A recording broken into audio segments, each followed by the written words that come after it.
What's going on, guys? Hope y'all are doing fantastic today. I've been collecting fragrances for a really long time. And over the years of collecting fragrances, I've had to learn a lot of lessons. With years of collecting experience, years of bartending experience, and years in the spirits industry, I've acquired a pretty mean palate for smells. But even the best of palates don't always make the best decisions. In today's episode, I want to share with you some of the lessons I've had to learn along my fragrance journey. So stick around and join me as I go over some of the do's and don'ts that I've learned along the way. Cue that intro.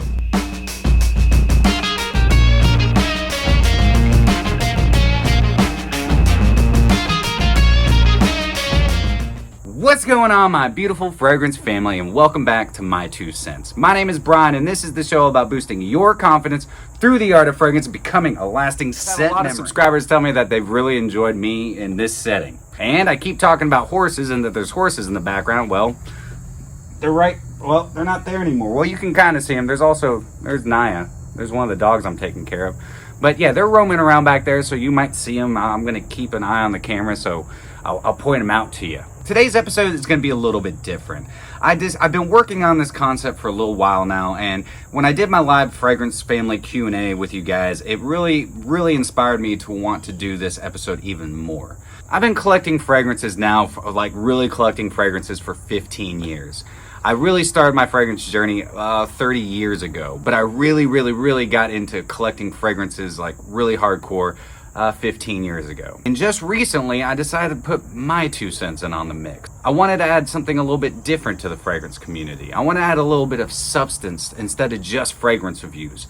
As you couldn't tell if you've been following this channel for a while, living a positive life is what I'm all about, and what this channel is really about. Because fragrances are all positive, it really is. Even the fragrances that you might not like, other people might like. So today I just wanted to go over some of the lessons that I've learned along my fragrance journey. So instead of doing some whipping and sniffing, we're going to get into this is how you fragrance. It's Friday night. Anyways, that's all I got. I first started wearing fragrances back in high school and really wearing them, having fragrances for different occasions. All I really thought about was, getting compliments. Women, I was like, oh, chicks are gonna love me for wearing this fragrance. Realized that didn't really matter because it never really worked. The compliments I was getting about fragrances were like, hey, you smell really good. Whatever fragrance you're wearing, it makes you smell really good. What they were complimenting was the fragrance. They weren't really necessarily complimenting me, except telling me, hey, you smell good. Well, I've also got compliments for smelling good without wearing fragrances. But what I soon started to realize is that compliments about fragrances did not mean as much to me as compliments about myself or my lifestyle. Such as, hey, you're a really hard worker. Hey, you're really knowledgeable. Hey, you look really healthy. You look like you take care of yourself. So wearing fragrances, they never got me numbers. They never caused me to go home with a lady. They never helped me find Mrs. Right. Because that's not what fragrances are about. Fragrances are an artistic expression of oneself. Putting a fragrance on is actually my very last accessory and the most important accessory that I wear on a daily basis. What fragrances actually do, regardless of compliments, is they help create a memory. They make you memorable. People will remember you by the way that you smell because the olfactory senses are the quickest way to create memories. But with fragrances out of the picture, confidence in taking care of myself is more important than any fragrance. As soon as I gained some confidence and started taking care of myself, compliments became more of a thing, and therefore I started getting more confident because I was getting compliments, not just with fragrances, but with everything in my life. Next most important thing, fragrance reviewers are not preaching the gospel. Every fragrance reviewer out there, including myself, we are not salesmen. Well, most of us. I'm not going to throw anybody under the bus. I still watch all my favorite fragrance reviewers, which there's a ton of them, and I highly support and respect every single one of them. But I did learn this quite a few years ago. I started buying fragrances just because fragrance reviewers were hyping them.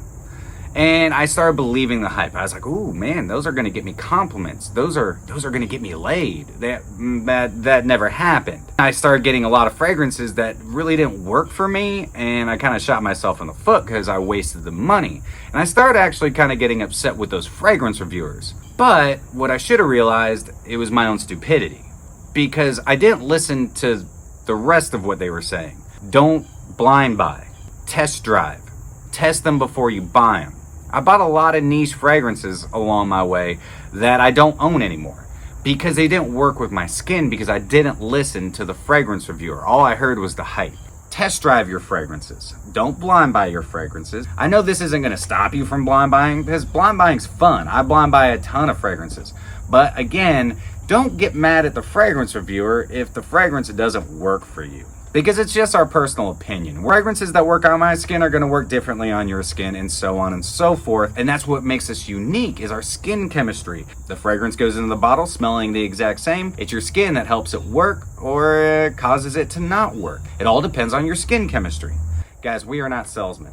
We're not. I'm not ever going to try and sit here and tell you, hey, you've got to go buy something, because that's not what I'm here for. I'm not here to tell you what you should and shouldn't buy. But what I am here to do is to help inspire you.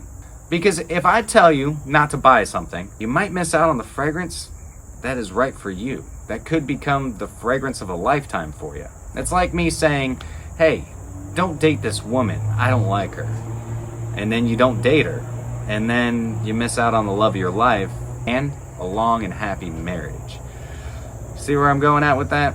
And being unique, setting yourself apart, does not mean you can't wear these hype fragrances. You need to wear whatever makes you happy. That's all that matters. Honestly, when it boils down to it, just because a fragrance reviewer says that it's going to do all these things, doesn't mean it's going to. A lot of reviewers out there say, hey, this is going to guarantee you compliments. And I used to believe that. But then I realized that there is not a single fragrance that can guarantee compliments. Because if a fragrance company put that on their bottle, well, then they would have thousands and hundreds of thousands of lawsuits on their hands, because it's not necessarily going to happen. Just remember, compliments completely subjective. You're not guaranteed compliments. How you live your life will help get you compliments faster than fragrances. But when you do get compliments from them, soak them in, enjoy them, help that build your confidence. Don't take it to where, oh wow, this fragrance is so awesome, it gets me compliments, you should buy it because it will get you compliments. Who knows? Nobody. If it works for you, doesn't mean it's going to work for the next person. So the next one, and I might get some hate, I might get some negative comments from this. Hell, you might unsubscribe to my channel for me saying this, but cologne fragrances do hold a place in the fragrance community. Why? Because they're not going away. We're not going to be able to get rid of them. They're not going anywhere, so we need to just accept them. Now, whether or not they're right or wrong, that's everybody's personal opinion. And I'm not going to sit here and say whether or not they are right or wrong. It's none of my freaking business. That is an opinion I don't need to share with everybody, because it's just a waste of energy, and I've only got so many plucks to give in life. I said plucks, not what you're thinking, YouTube. And just remember, you only have so many plucks to give in life, so use them sparingly. Don't waste a pluck just because you think that everybody needs to hear it. Sometimes you just got to keep your opinions to yourself. We're all in this world together. We need to start working together, and we need to start relying on the one thing that a very famous man once said: imagine. Clones don't necessarily have to be considered clones, even though in our minds that's what we know they are. Try going at a different perspective. I've tried doing this. I've just considered them fragrances and forgotten that they are clones. And if I do pick up clones or inspired buys or inspirations, then I try to pick the ones that I don't actually already have in my collection. I don't try to compare them to another fragrance. I just try to consider them fragrances and whether or not they make me smell good. Because at the end of the day, that's what matters. If it makes me happy, boosts my confidence, yeah, I don't care if they're clones. Who cares? If you love it, then rock it. Next up, in my opinion, there is no gender to fragrance. Wear whatever the hell you want. Wear what you love. If you want to rock women's fragrances or feminine fragrances, do it. I own tons of women's fragrances, feminine fragrances, and I love wearing them. They make me feel warm, they make me feel good, they make me feel cozy, and they boost my confidence, and that's all that matters. I don't care what other people think. If you're a woman and you want to wear masculine fragrances, rock them. I know tons of women that wear masculine fragrances, and they smell super sexy on their skin. And always remember this: loving yourself and having confidence in yourself will blind you to all negativity. So pluck them. Last but not least, finances are extremely important. There was a time in my life where fragrances took a big toll on my bank account. Don't go broke because of your fragrance addiction. It can become addicting, which in my opinion is one of the best addictions you can have, unless it causes you to go broke. I've learned over the years that I have to save my money in order to get said fragrances. So I have a budget for fragrances. Always remember, fragrances will always be there. So don't feel like, oh my God, I gotta get this fragrance, or I gotta get this discontinued fragrance. Let's say you blind buy a vintage Yves Saint Laurent Coros. You spend hundreds of dollars on it. It comes in the mail, you open it up and you spray it and you're like, oh my God, this is terrible. And you don't ever use it. Then that's just a waste of money. See, for me, I don't have fragrances in my collection that I won't wear. Now, I know a lot of collectors out there that have to get the entire line of fragrances. But for me, I just don't do that, because if I'm not gonna wear it, it's just a waste of money. But if you wanna get everything out of an entire collection, I understand. I totally get that. Everybody's collection, everybody's journey is different. But as for me, the fragrances I have up on my shelf, I wear them all. Now my cheapies, not necessarily. But again, those are cheapies. I don't spend a whole lot on those. I'm gonna go back to blind buying fragrances real quick. Pretty much all my rack store purchases are blind buys. And sometimes the reason it's better to blind buy is because it's actually financially a better decision. Why? Sometimes you just can't find a tester or decant. And if you do, let's say they're $6 or $7, then you gotta pay for shipping. If that fragrance at a rack store is 15, 20 bucks, it's better just blind buy the fragrance. If you don't like it, then you can decant it out and sell it and make your money back plus some. I love fragrances. I'm getting new fragrances all the time, but I have a budget for it. Second, I don't go broke over it. If I can't afford it, I don't get it. I wait until I can. And if I'm 100% unsure about a fragrance, I don't get it until I test drive it. So that's it, guys. Those are just some lessons that I've had to learn along my fragrance journey. And I hope that in some way, shape, or form, this might help you and inspire you along your fragrance journey. But remember, it's your fragrance journey. My fragrance journey is completely different. All of our fragrance journeys are completely different, but we are one giant and beautiful fragrance family. And we're all in this together. We're here to help inspire each other. And I am always going to be here to help inspire you in any way, shape, or form that I can. Always remember to love who you are. Never let anybody tell you what you should or shouldn't buy. Never believe that a fragrance is going to guarantee you compliments, because it's not. And most importantly, always remember, you are stinking beautiful. That's it for me this evening, guys. I hope you all have a fantastic rest of your day. If you enjoyed today's episode, then do me a favor, like, comment, share, and subscribe. And until next time, happy scent trips.